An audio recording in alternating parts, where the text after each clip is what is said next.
Good morning and welcome to Green Valley, Arizona. I'm Kelly Galvin and I'll be your Zoom meeting host today for my topic, Stuck at Home?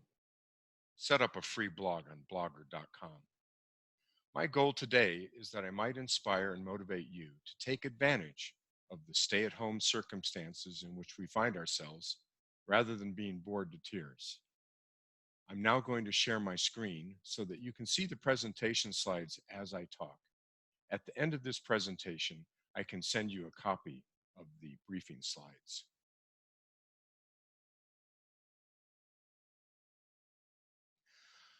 I'm a retired Army officer, information technology professional, and most importantly for this meeting, a writer. My wife Sandy and I retired to Green Valley in September 2004, and we're here full time. Although Sandy is more of a poet, having written lyrics for several songs, with a nod to Mike Kearns, our guitarist, for his music arrangements, she and I have collaborated on a novel and a collection of our writings. I created a blog last year for Sandy to write about her medical experience on how to survive breast cancer after stroke.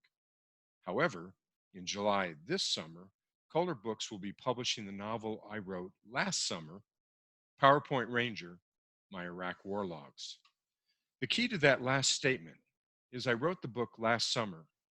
From May to October in the summer of 2019, it provided me a dedicated writing opportunity because Sandy and I were essentially homebound while dealing with her breast cancer battle. Other than medical appointments, a grocery run, or a walk around the block, I stayed at home. I decided to make my homebound time as productive as possible by writing. Your spring summer writing opportunity is here.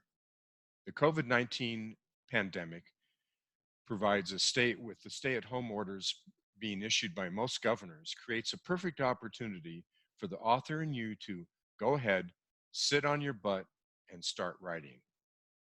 I'd like to add that there are many others who may be stuck at home for reasons other than the governor's order to do so. Perhaps you are a full or part-time caregiver for a loved one. Maybe you are newly unemployed or just closed your business. Another major reason people get stuck at home here in Green Valley is to convalesce after some major medical procedures like hip and knee replacements. Whatever your reason for being stuck at home, I'd like to challenge you to seize the moment and make it as productive as possible. To start that, you need to choose to blog. Let's face it, writing can be very difficult. If you've ever watched a game of Texas Hold'em poker, you'll know what it means to be all in. I think that's the case with writing. I believe you have to choose to write and be all in when you make that decision. Once you make the decision to write, your next decision involves what to write. Today's topic is about writing a blog, which is short for web log. What is a blog? Log or journal, it's a collection of posts, articles, opinions, comments, which can be categorized by topic and tags. And so your first thought is you need to choose a blog topic, a discussion with a group. This is wide open territory. It can be autobiographical, local news, family, health and fitness, self-improvement. And then, of course, choosing a style. Are you just going to post topics and articles, or are you going to be interactive with the public via comments? To write a blog, you're going to need some tools, and these are readily available. But the first tool you'll need to begin writing is a personal motivation to write. And I think the next tool you'll need is your muse. Your muse is your spirit or source, which inspires you to write. Without some level of motivation and passion, writing may not be very fun. Step one, let's cover the 10 steps to create a blog. And please refer to the presentation now on your screen. Sign in to blogger.com to create your blog. You'll see on this particular screen, this is the Blogger homepage, and circled in blue is a button to create your blog, and up in the right-hand corner is a place where you can sign in. You're going to need to have a Google account in order to create a blog on blogger.com. And you can click either one of these buttons and it will take you to the next dialog box, which is choose a Google account to log into Blogger. Without it, you're going to have to choose some other type of platform to do a blog. So in this particular case, I pick one of my Google accounts, and then after I've chosen an account, it's going to ask me for a password, which I type in, and then I click the next button to actually log in to that Google account. Once you've logged into blogger.com, it's going to bring up a dialog box called Create a New Blog. And here's where you get started. First off, enter a title for your blog. In this particular example, I put Kelly's COVID Journal. Below it is an address. As you type in an address, and this address is the domain location, the URL that people would type in order to go see and interact with your blog. As you type in the name, I put in Kelly's COVID Journal, it will automatically add .blogspot.com because that's the website you're using. It will automatically add that to your address. If that address is available, in other words, someone else hasn't used it, then in the right-hand side where you see outlined in red, it says this blog address is available. Once you get a check mark in that box, then you know that the address that you have chosen is available for you to use. Then choose a theme for the blog. A theme is a style, a set of colors, a set of boxes.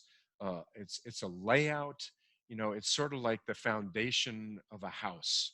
Are you building a house that's a ranch or a multi-level or a duplex, a Tudor, a Cape Cod? That's what a theme does on a blog page.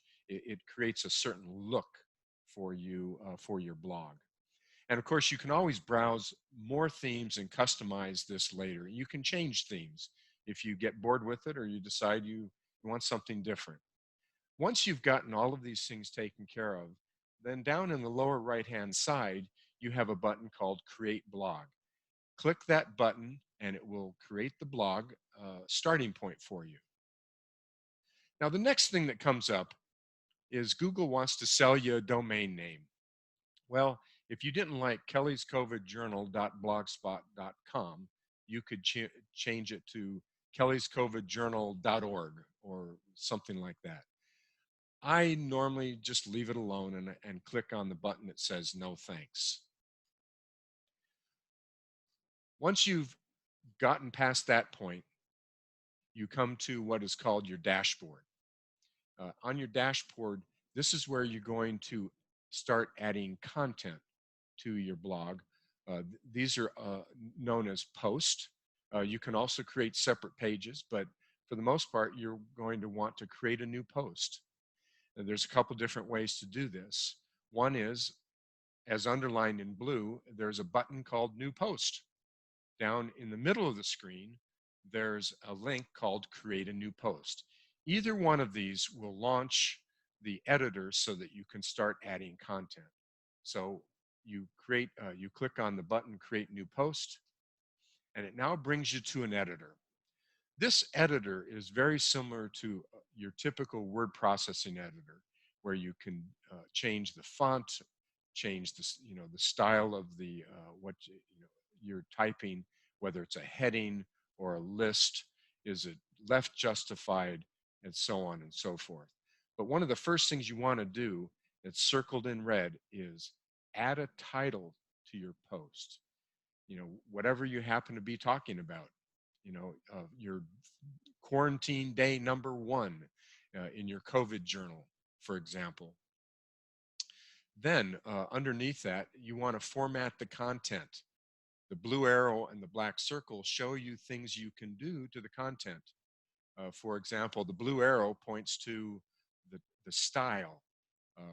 Right now it's showing normal, but over here you can change the style to a heading, a subheading, minor heading, etc., etc. Once you've typed in your post information, over on the right-hand side, there's a button called Publish. These are standard terms on websites and blogging. You're going to publish that post when you're finished adding your content.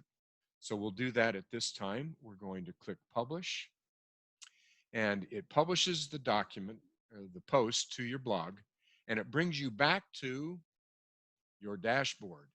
Now you'll see on your dashboard that you have the blog that you're on right now is Kelly's COVID Journal. And beneath that, it shows you have one published post. And if you want to go further than that, you can click on that button that says New Post and add a different post. Uh, so this is what happens is it returned you to the blog home or your dashboard. Now, if you want to view the blog, you can click on the button that says View Blog. Right underneath where it says Kelly's COVID Journal, it says View Blog. And now you get to take a look at what it actually looks like on the internet. And what you see here is the blog name. And remember that title we put for the first blog post? That shows right there. Then below that is the content. If you recall, we had this is a blog post using a heading. This is what it looks like with a subheading. That was the content that we added. Number 3, post a comment. If you have allowed people to comment on your blog, that little button will be available for them.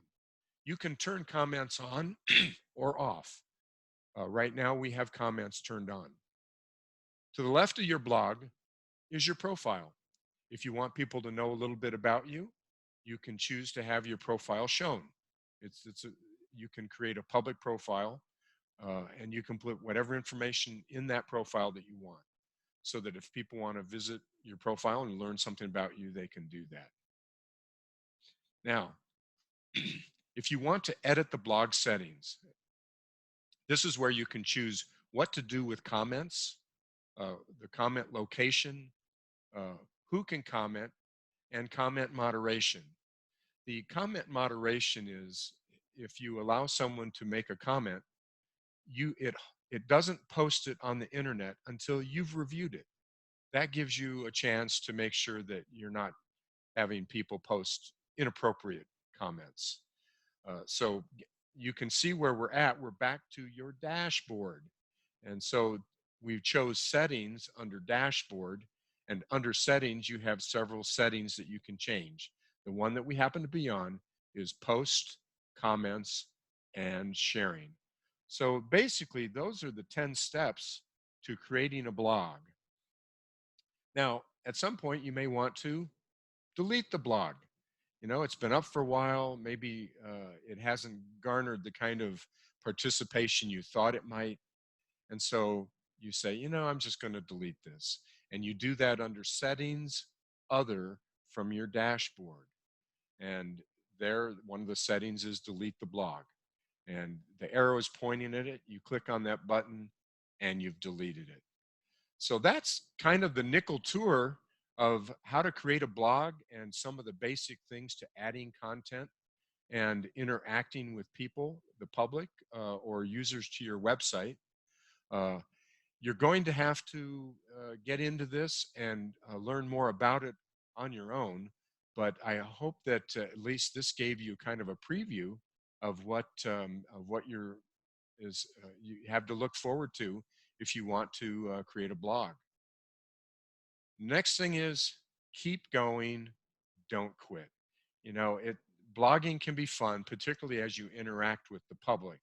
I think that is the greatest opportunity there is interacting with other people. Well, I hope that this has been a good opportunity for you to learn about blogging, and please come back and check out the rest of our Stuck at Home series as we create them. Maybe we'll go in more depth into adding content on a blog. Thank you for your support, and I invite you to go to my website, powerpoint-ranger.com, and learn about the things that's going on, particularly the book coming out this summer. Thank you.